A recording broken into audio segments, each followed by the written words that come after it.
Hello guys, welcome back to our channel. So আজি আমি discuss কৰিম most important questions for GUBA 2024. So first question to হৈছে a major issue in Indian education is ভাৰতীয় শিক্ষাত এটা মুখ্য issue বুলি দিছে অপচন কিটা হৈছে option A over emphasis on rote learning, option B lack of qualified teachers, option C limited access to technology, option D hoise all of the above. So your correct answer to hoise option A অর্থাৎ over emphasis on rote learning অর্থাৎ মুখস্থ বিদ্যাত বেছিকে গুৰুত্ব আৰোপ কৰা ঠিক আছে so next question the national education policy সমুকৈ NEP 2020 aims to achieve option kita hoise option A increased focus on standardized testing, option B holistic development of learners, option C stricter student discipline aru option D to hoise reduced government spending on education. So your correct answer to hoise option B অর্থাৎ holistic development of learners অর্থাৎ শিকাৰুৰ সৰ্বাঙ্গীন উন্নয়ন ঠিক আছে so next question an initiative to bridge the gender gap in education is so gender gap to reduce কৰাৰ এটা initiative কি বুলি দিছে so option A হৈছে सर्व शिक्षा अभियान समको SSA, option B Beti Bachao Beti Padhao योजना, option C राष्ट्रीय माध्यमिक शिक्षा अभियान समको RMSA और option D तो होइसे NIOS বা National Institute of Open Schooling. So your correct answer to होइसे option B अर्थात बेटी बचाओ बेटी पढ़ाओ योजना. So next question NEP 2020 proposes a new pedagogical approach called option kita hoise option A subject centered learning, option B 5+3+3+4 school system, option C teacher directed instruction aru option D hoise content based teaching. So your correct answer to hoise hoyto সকলোৱে জানে option B অর্থাৎ 5+3+3+4 school system. Okay, so next question focus of NEP 2020 is on option kita hoise option A early childhood education, option B high stakes examination at young age, option C strict vocational training or option D hoise reduced emphasis on critical thinking. So your correct answer to hoise option A অর্থাৎ early childhood education. So next question NEP 2020 emphasizes the importance of option kita hoise option A multiple choice questions for assessment, option B holistic assessment including projects and portfolios, option C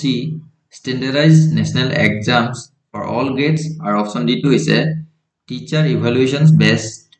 solely on test scores. So your correct answer to hoise option B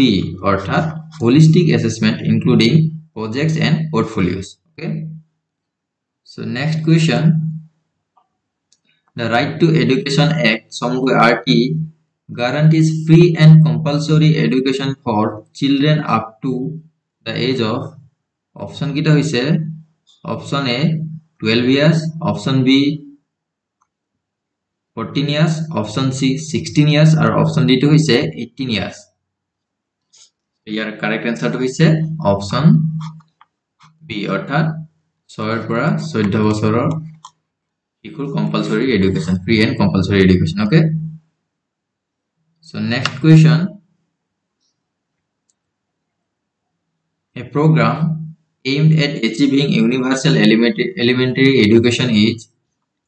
so option kita hoise option A राष्ट्रीय माध्यमिक शिक्षा अभियान,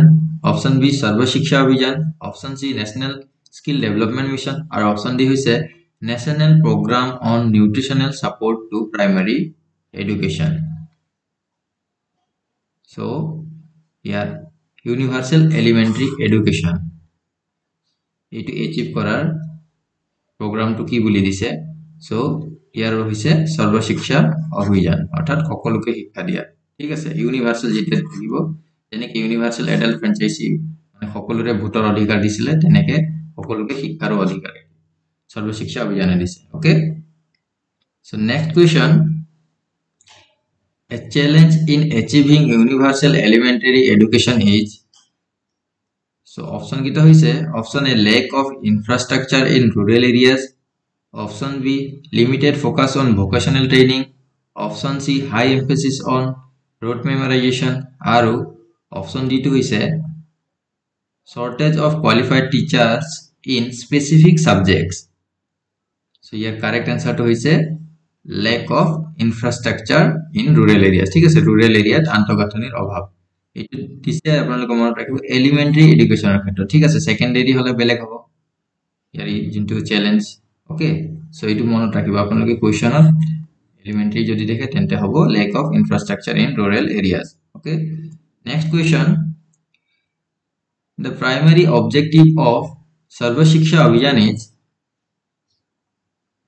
so sarva shiksha abhiyaনৰ प्रारंभिक उद्देश्य तो की बोली दिसे option किटा होइसे option A to improve the quality of secondary education option B universalisation of elementary education option C होइसे to promote teacher training programmes option D तो होइसे to increase funding for higher education so ये correct answer तो होइसे option universalisation of elementary education so प्राथमिक शिक्षा সকলোৰ কাৰণে কৰাৰ এটো উদ্দেশ্য আছিল ঠিক আছে So next question SSA focuses on providing option A vocational training for secondary school students option B free and compulsory education for children aged 6 to 14 option C scholarships for higher education option D funding for research and development in education so sarva shiksha abhijane focus কিহত কৰিছে বুলি দিছে It is free and compulsory education for children up to age 6 to 14. So next question. A component of SSA that provides midday meals to school children is option kita hoise option A Operation Blackboard, option B midday meal scheme, option C Kasturba Gandhi Balika Vidyalaya scheme or option D is a national program on nutritional support to primary education. So your correct answer to is option B অর্থাৎ midday meal ঠিক আছে মধ্যাহ্ন ভোজনৰ scheme টো So next question the program specifically focused on improving secondary education in India is option A Sarva Shiksha Abhiyan option B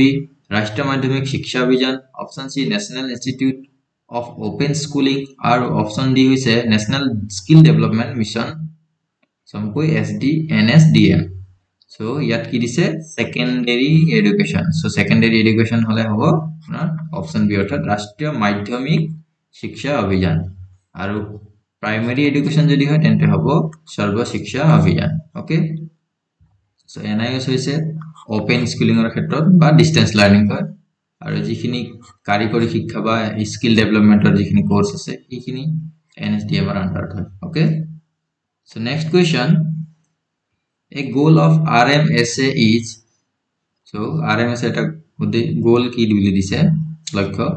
so option A হৈছে to reduce the focus on extracurricular activities option B to improve access to and quality of secondary education option C to promote early childhood education programs or option D to hoise to introduce stricter student discipline measure so your correct answer to hoise option B to improve access and quality education in secondary education ঠিক আছে so রাষ্ট্রীয় মাধ্যমিক শিক্ষা অভিযান যেহেতু দিছে তেন্তে কি হবে to improve access and quality education so next question which initiative aimed at improving primary school infrastructure in India was launched in 1987 so option কিটা হইছে mid day meal scheme option B Sarva Shiksha Abhiyan option C operation blackboard আর option D টু হইছে Kasturba Gandhi Balika Vidyalaya scheme so বহুত important question এটু মনত রাখিব এটু হইছে অপারেশন ব্ল্যাকবোর্ড ওকে 1987 ত লঞ্চ হইছিল যদি এনেকে কোয়েশ্চনও নাহে যে operation blackboard was launch in which year এটু আহিব পারে সো প্রাইমারি স্কুল ইনফ্রাস্ট্রাকচারের ক্ষেত্রে okay so next question the national skill development mission samgoi NSDM focuses on option kita hoise option A providing scholarships for higher education option B equipping youth with industry relevant skills option C improving infrastructure in primary schools option D promoting research in educational technology so your correct answer to hoise option B অর্থাৎ equipping youth with industry relevant skills so skill development এর যেখিনি course আছে সেইখিনি NSDM এর under okay so যাতে students খিনি industry job related মানে ওয়ার্কত engage হ'ব পাৰে okay so next question inclusive education emphasises option কিটা হইছে option A standardized testing for all students option B catering to the diverse needs of learners option C tracking student based on academic ability or option D to is a limited access to technology for students with disabilities so inclusive education upor question ahar chance beshi thake so here correct answer to is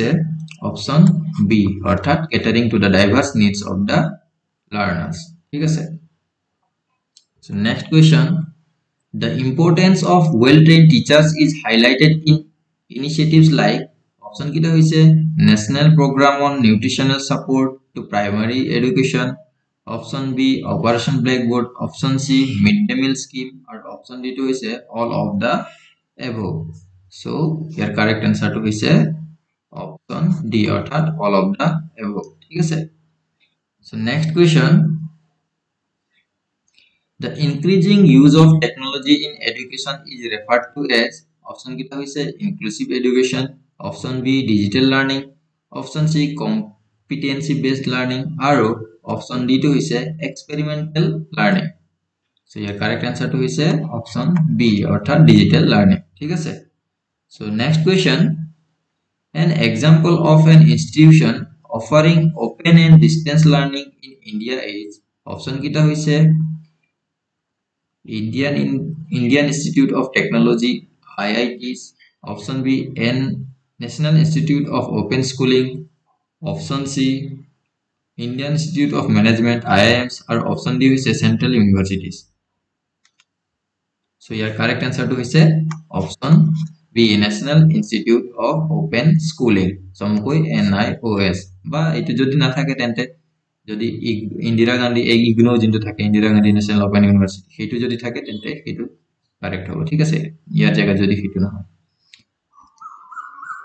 so আজিলে এইটো ভিডিওত ইমানে so আপোনালোকক লগ পাম next ভিডিওত যদি ভিডিওটো ভাল পায় তেন্তে ভিডিওটো লাইক কৰি দিব আৰু যদি কিবা কোৱেৰিজ থাকিলে কমেন্টত জনাব সো লগ পাম next ভিডিওত till then bye bye জয় অসম